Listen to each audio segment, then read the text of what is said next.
और inside stories के लिए मेरे इस YouTube चैनल को सब्सक्राइब करें और Facebook पेज को भी लाइक करें।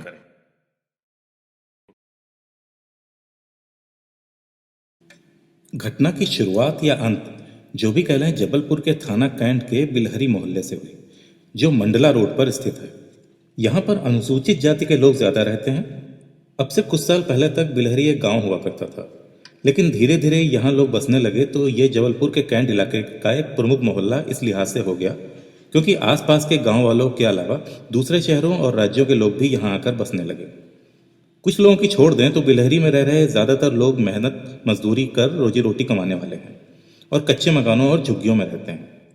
रोज़ाना कई लोग आकर इस इलाके में बसते हैं और फिर धीरे धीरे यहाँ के होकर जबलपुरिया कहलाने लगते हैं।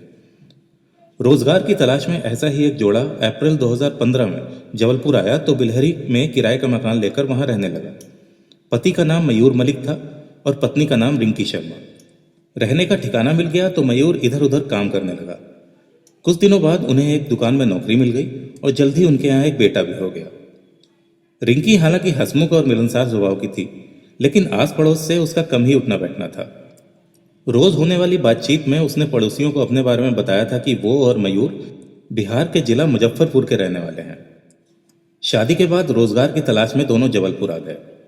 रिंकी और मयूर का यह छोटा सा परिवार जबलपुर के उस मोहल्ले में रहने वाले आम परिवारों की तरह ही था, मगर इस कॉलोनी में हलचल तब मच गई जब थाना कैंट के थाना प्रभारी मंजीत सिंह अपने कुछ सिपाहियों के साथ उसके घर पहुंचे।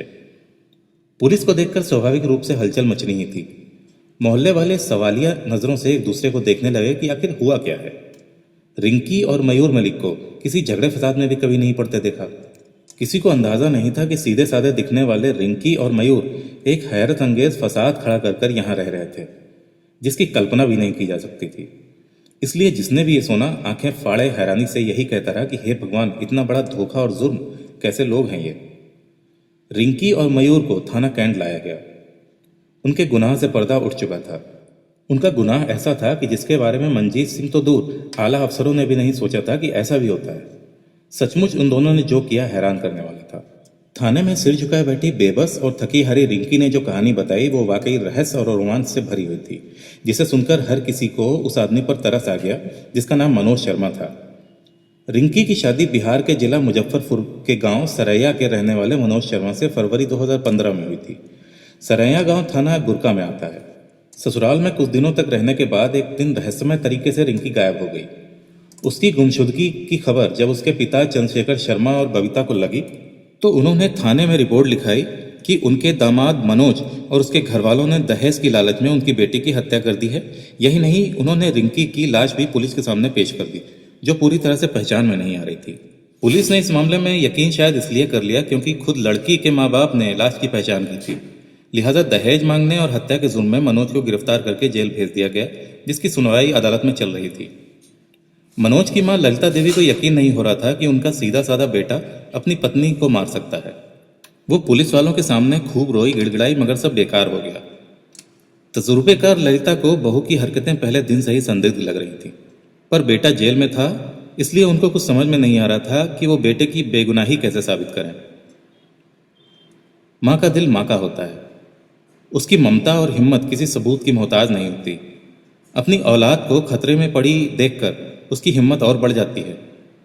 ललिता ने ठान लिया कि जैसे भी हो बेटे की बेगुनाही साबित करके उसे जेल और हत्या के कलंक से मुक्त कराएगी।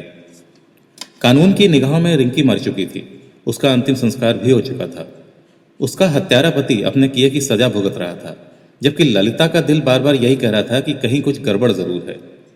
उसकी समझ में एक बात यह नहीं आ रही थी कि अगर रिंकी जिंदा है तो फिर वो बॉडी किसकी थी, जिसे रिंकी समझकर अंतिम संस्कार कर दिया गया। आखिरकार ललिता ने रिंकी का इतिहास यानी शादी के पहले की जिंदगी के बारे में खंगालना शुरू किया। उसे पहली बार में ही चौंकाने वाली बात पता चली कि रिंकी मयूर मलिक नाम के युवक को चाहती थी, और यह बात हर कोई जानता था। उम्मीद की पहली किरण जागी तो दूसरी भी जल्द ही मिल गई। पता चला कि मयूर मलिक तभी से गायब है जब से रिंकी गायब हुई थी, और वो कहाँ है अभी किसी को नहीं पता।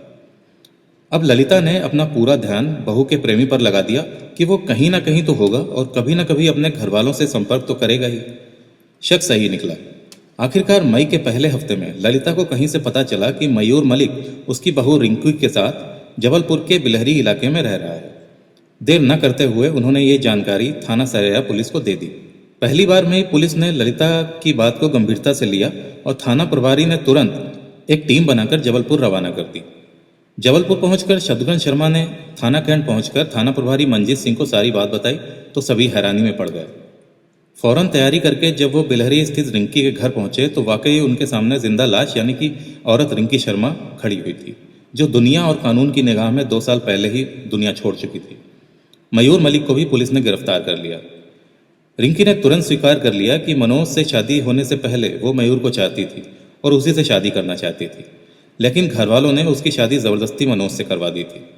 मनोज को वो मन से अपना पति नहीं स्वीकार कर पाई थी, जिससे ससुराल में उसका मन नहीं लग रहा था। एक दिन मौका पाकर वो मयूर के साथ भाग गई और जबलपुर जाकर रहने लगी।